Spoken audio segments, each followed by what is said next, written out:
मिस्र के रेगिस्तान में राज छुपे थे। पुराने किस्से कहानियां शक्तिशाली pharaohs और उनके शानदार मकबरों की कहानियों में इन पवित्र जगहों की रक्षा करने वाले श्रापों की बात होती थी। ऐसा कहा जाता था कि जो कोई भी pharaohs की शाश्वत निद्रा को भंग करेगा उसे उनके क्रोध का सामना करना पड़ेगा। बहुतों ने माना, बहुतों ने मजाक उड़ाया, लेकिन रेगिस्तान की रेत ने अपनी कहानियों को पास रखा। डॉ माइल्स, एक प्रसिद्ध पुरातत्वविद, ने ये कहानियां बचपन से सुनी थीं। उन्होंने हमेशा उन्हें लोक कथाओं के रूप में खारिज कर दिया, लोगों को डराने के लिए बनाए गए मिथक। उनके जीवन का काम इतिहास को उजागर करना था, परियों की कहानियों पर विश्वास करना नहीं। वह जानते थे कि सच्चाई रेत के नीचे दबी हुई है, खोजे जाने की प्रतीक्षा में। डॉ माइल्स ने अपनी बेटी नोरा में यह जुनून पैदा किया था।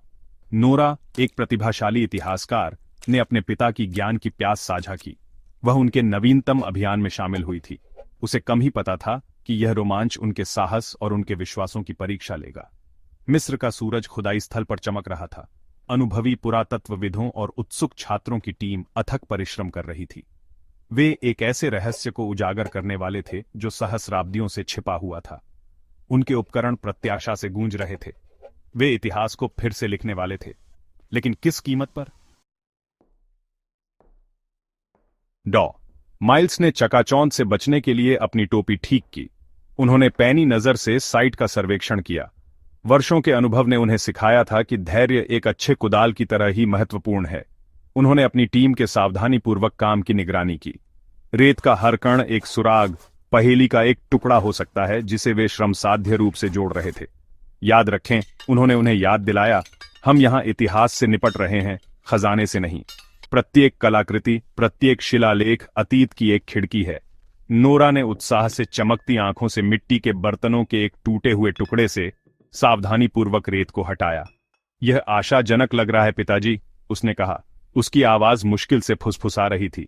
ये डिजाइन, मैंने पहले कभी ऐसा कुछ नहीं देखा। यह अभियान अलग था। इसे नासा द्वारा वित्त पोषित किया गया था। अंतरिक्ष एजेंसी ने उन्हें अत्याधुनिक तकनीक प्रदान की थी। Ground penetrating radar, spectral imaging उपकरण, यहां तक कि कठोर वातावरण में अन्वेषण के लिए डिजाइन किया गया एक रोबोटिक रोवर। यह 22वीं सदी के लिए पुरातत्व था। वे एक बड़ी खोज के कगार पर थे, लेकिन रेगिस्तान ने अपने राज कसकर पकड़े हुए थे।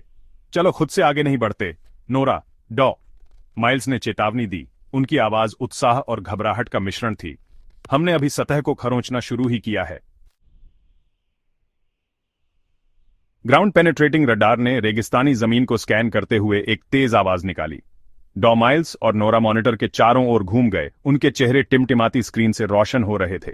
रडार एक विसंगति को पकड़ रहा था, कुछ बड़ा, कुछ महत्वपूर्ण, और यह सदियों से नजरों से ओझल रेत के नीचे गहराई में दबा हुआ था। मुझे विश्वास नहीं हो रहा है डॉ, माइल्स ने आश्चर्य से अपनी आंखें चौड़ी करते हुए कहा। यह एक पिरामिड है, लेकिन ऐसा नहीं जैसा मैंने पहले कभी देखा है। स्क्रीन पर छवि स्पष्ट थी। एक त्रिपक्षीय पिरामिड, पूरी तरह से सममित, सतह के नीचे गहराई में दबा हुआ था। यह कोई साधारण पिरामिड नहीं था। यह कुछ अनोखा था, ऐसा कुछ जिसे दुनिया ने पहले कभी नहीं देखा था। नोरा के अंदर एक रोमांच दौड़ गया। यह जीवन भर की खोज थी, लेकिन कुछ अजीब लगा। उसकी रीढ़ में एक कंपकंपी दौड़ गई। शिविर में उत्साह गूंज उठा। खोज से उत्साहित पुरातत्वविदों ने नए जोश के साथ काम किया। नासा के तकनीशियनों ने रोबोटिक रोवर को अज्ञात में भेजने के लिए उत्सुक तैयार किया। वे इतिहास के एक ऐसे अध्याय को खोलने वाले थे जो सहस्राब्दियों से खो गया था। यह सब कुछ बदल देता है, नोरा ने कहा। उसकी आवाज उत्साह और आशंका के मिश्रण से कांप रही थी। यह इतिहास को फिर से लिख सकता है पिताजी, लेकिन क्या होगा अगर किंवदंतियां सच हैं? क्या होगा अगर हम किसी ऐसी चीज को उजागर कर रहे हैं जिसे हम नियंत्रित नहीं कर सकते? खुदाई चलती रही। दिन हफ्तों में बदल गए। ज्ञान की प्यास और आश्चर्य की भावना से प्रेरित होकर टीम ने चिलचिलाती मिस्र की धूप में अथक परिश्रम किया। वे अंततः दबे हुए पिरामिड के शीर्ष पर पहुंच गए। प्रत्याशा की भावना हवा में लटकी हुई थी, पसीने और धूल से भरी हुई। वे अज्ञात में प्रवेश करने के कगार पर थे। डॉ माइल्स ने गंभीर चेहरे के साथ देखा कि रेत की आखिरी परत हटाई जा रही है। पत्थर में उकेरा गया एक अजीब सा शिलालेख सामने आया। वह चित्रलिपि को समझ नहीं पाया, लेकिन उनमें शक्ति, प्राचीन जादू की आभा निकल रही थी। यह एक चेतावनी जैसा लगा। सब लोग पीछे हटो, डॉ माइल्स चिल्लाया। उसकी आवाज खुदाई स्थल पर गूंज रही थी। हमें सावधानी से आगे बढ़ने की जरूरत है, लेकिन बहुत देर हो चुकी थी। हरे रंग की गैस का एक गुब्बार उद्घाटन से निकला। स्थिर रेगिस्तानी हवा में एक मौन चीख। उमर नाम के एक युवा कार्यकर्ता ने हांफते हुए और अपने गले को पकड़कर गिर गया। दहशत फैल गई। श्राप असली था और उन्होंने अभी अभी इसे फैलाया था। उमर की मौत की खबर जंगल की आग की तरह पूरे शिविर में फैल गई। उत्साह की जगह डर ने ले ली।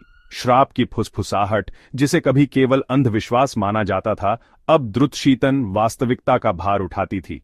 हिली हुई और दुखी टीम ने मार्गदर्शन के लिए माइल्स की ओर देखा, लेकिन वह भी नुकसान में था। हमें इसे रोकने की जरूरत है, एक कर्कश आवाज गूंजी। यह समीर था, अभियान का फोरमैन, हाथों में मोजिली और चिंतित आंखों वाला एक हट्टा कट्टा आदमी। यह श्राप असली है। हम पहले ही एक आदमी खो चुके हैं। मैं और किसी की मौत के लिए जिम्मेदार नहीं होऊंगा। घटना के प्रति सचेत मिस्र के अधिकारियों ने माइल्स पर खुदाई रोकने का दबाव डाला। मीडिया में खलबली मच गई। शापित पिरामिड की कहानी और एक युवा पुरातत्वविद की दुखद मौत ने दुनिया भर में सुर्खियां बटोरी। दबाव बढ़ रहा था। दीवारें बंद हो रही थीं। माइल्स अपनी टीम की सुरक्षा की अपनी जिम्मेदारी और ज्ञान की अपनी आजीवन खोज के बीच फंसे हुए अपने तंबू में आगे पीछे टहल रहे थे। उसने अपने कंधों पर एक भारी बोझ महसूस किया। उसने अपनी टीम को खतरे में डाल दिया था। क्या ज्ञान की खोज किसी और की जान की कीमत के लायक थी? नोरा ने अपने पिता को अपने तंबू में एक मेज पर झुका हुआ पाया। उसका चेहरा टिमटिमाती लालटेन से रोशन था। वह बूढ़ा लग रहा था। उसके कंधे जिम्मेदारी और दूह के बोझ से झुक गए थे। उसने उसे ऐसा पहले कभी नहीं देखा था। वह माइल्स, जिन्हें वह जानती थी, हमेशा आत्मविश्वास से भरे रहते थे। उनकी आंखें खोज के आनंद से चमकती रहती थीं। अब वे आंखें संदेह और दुहक से भरी थीं। पिताजी, हम अब हार नहीं मान सकते, नोरा ने कहा। उसके दिल में कंपी के बावजूद उसकी आवाज दृढ़ थी। उमर ऐसा नहीं चाहेगा। वह जो कर रहे थे उस पर विश्वास करता था, अतीत को उजागर करने में। उसने अपने हाथ को उसकी बांह पर रखा। उसका स्पर्श आश्चर्यजनक रूप से मजबूत था। हम बहुत करीब हैं पिताजी। हम डर को अपने कार्यों को निर्देशित नहीं करने दे सकते। हम उमर के खुद के प्रति ऋणी हैं, यह पता लगाने के लिए कि वास्तव में यहां क्या हो रहा है। उसके शब्द डूबते हुए आदमी के लिए जीवन रेखा की तरह थे। माइल्स ने ऊपर देखा। उसकी आंखें अपनी बेटी से मिलीं। उसने उनमें अपना प्रतिबिंब देखा। वही आग, वही दृढ़ संकल्प। उसने महसूस किया कि ज्ञान की खोज केवल उसका सपना नहीं था, यह नोरा का भी था, और वह डर को अपनी बेटी के जुनून को लूटने नहीं देगा। तुम सही कह रही हो नोरा, उसने कहा। उसकी आवाज भावुकता से कर्कश थी। अब हम पीछे नहीं हट सकते। हम सावधानी से आगे बढ़ेंगे, लेकिन हम आगे बढ़ेंगे। कैमरों, सेंसरों और एक शक्तिशाली प्रकाश स्रोत से लैस रोबोटिक रोवर संकरे रास्ते से रेंगता हुआ चला गया। टीम मॉनिटर के चारों ओर इकट्ठा हो गई। उनके चेहरे पिरामिड के अंदर से प्रेषित टिमटिमाती छवियों से रोशन हो रहे थे। जैसे ही वे अज्ञात में गहरे उतरे, हवा तनाव से भर गई। यह अविश्वसनीय है, युवा पुरातत्वविदों में से एक, बेन ने फुसफुसाते हुए कहा। उसकी आंखें स्क्रीन से चिपकी हुई थीं। यह समय में पीछे हटने जैसा है। रोवर के कैमरों ने जटिल चित्रलिपि और जीवंत चित्रों से सजे गलियारों की एक भूल भुलैया का खुलासा किया। सहस्राब्दियों से संरक्षित रंग रोवर की रोशनी में झिलमिलाते प्रतीत होते थे। यह लुभावनी रूप से सुंदर था, फिर भी पूर्वाभास की एक निर्विवाद भावना थी। अचानक रोवर की फीड खराब हो गई। स्क्रीन स्थिर से भर गई। केवल ध्वनि, एक उच्च स्तरीय ध्वनि थी। फिर अचानक छवि वापस आ गई, लेकिन यह पहले जैसा नहीं था। कुछ बदल गया था। वह क्या था? नासा के तकनीशियनों में से एक, सारा ने हाँफते हुए कहा। उसकी उंगलियां कीबोर्ड पर उड़ रही थीं। वहां नीचे कुछ और है, कुछ बड़ा। उसके शब्द मुश्किल से उसके मुंह से निकले थे कि एक राक्षसी प्राणी, जिसकी आंखें रोवर की रोशनी में लाल चमक रही थीं, स्क्रीन पर छा गई। इसकी गुर्राहट, एक कर्कश गर्जना जो पिरामिड की नींव को हिला देने वाली प्रतीत होती थी, नियंत्रण कक्ष में गूंज उठी। रोवर का सिग्नल बंद हो गया। वे अकेले नहीं थे। डर संकल्प में बदल गया।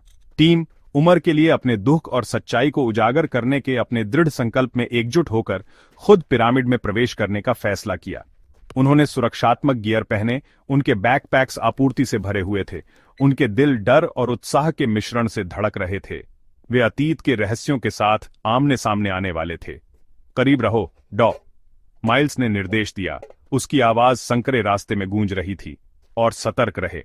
हम नहीं जानते कि हम यहां नीचे किससे निपट रहे हैं। पिरामिड के अंदर की हवा सदियों के भार से भारी थी। उनके हेडलैम्प की किरणों में धूल घूम रही थी, जिससे चित्रलिपि से सजी दीवारें दिखाई दे रही थीं, जो टिमटिमाती रोशनी में मुड़ती और मुड़ती हुई प्रतीत हो रही थीं। वे जितना गहराई में जाते गए, वातावरण उतना ही दमनकारी होता गया। जैसे ही वे भूल भुलैया जैसे गलियारों में घूमते थे, नोरा ने चित्रलिपि में एक आवर्ती विषय देखा। यह अनुबिस था, मृतकों का सियार सिर वाला देवता। उसकी छवि हर दीवार पर प्रमुख थी। उसे एक पैमाने पर दिलों को तौलते हुए दिखाया गया था। उसकी अभिव्यक्ति कठोर और क्षमाशील थी। पिताजी देखो, नोरा ने कहा। उसकी आवाज मुश्किल से फुसफुसा रही थी। अनुबिस, वह हर जगह है। डॉ माइल्स ने चित्रलिपि की जांच की। उनका माथा विचार में सिकुड़ा हुआ था। मिस्र की पौराणिक कथाओं के अनुसार अनुबिस अंडरवर्ल्ड का संरक्षक है, उन्होंने समझाया। वह दिवंगत आत्माओं का न्याय करता है, उनके दिलों को सच्चाई के पंख के विरुद्ध तौलता है। नोरा की रीढ़ में एक कंपकंपी दौड़ गई। क्या होगा अगर वह सिर्फ एक मिथक नहीं है पिताजी? क्या होगा अगर वह असली है? हवा भारी हो गई, एक अनदेखी ऊर्जा से आवेशित। तापमान गिर गया। उनकी सांसें स्थिरता में ठंडे बादल बना रही थीं। उनके हेडलैम्प की टिमटिमाती रोशनी दीवारों पर नाच रही थी, जिससे भयानक परछाई पड़ रही थीं, जो मुड़ती और धड़कती हुई प्रतीत हो रही थीं। वे अब पिरामिड के आंतों के भीतर गहरे थे। सदियों का भार उन पर दब रहा था। एक धीमी गुर्राहट, गहरी और कर्कश, पूरे रास्ते में गूंज उठी, जिससे उनकी त्वचा पर रोंगटे खड़े हो गए। यह वह ध्वनि थी जो उन्होंने रोवर की फीड के माध्यम से सुनी थी, लेकिन 10 गुना बढ़ गई थी। यह एक ऐसी ध्वनि थी जो प्राचीन शक्ति, आदिम भय की बात करती थी। वह क्या था? बेन फुसफुसाया। उसकी आवाज दहशत से कसी हुई थी। इससे पहले कि कोई जवाब दे पाता, उनके रास्ते को अवरुद्ध करते हुए आगे अंधेरे से एक विशाल आकृति निकली। इसकी आंखें जलते हुए कोयले की तरह उनके आर पार छेदती हुई प्रतीत हो रही थीं, उनकी आत्माओं का न्याय कर रही थीं। इसका सिर, एक भयानक सियार का सिर, उग्र हो गया, जिससे रेजर नुकीले दांतों की पंक्तियां दिखाई देने लगीं। अनुबिस, नोरा ने सांस ली। उसकी आवाज विस्मय और भय का मिश्रण थी।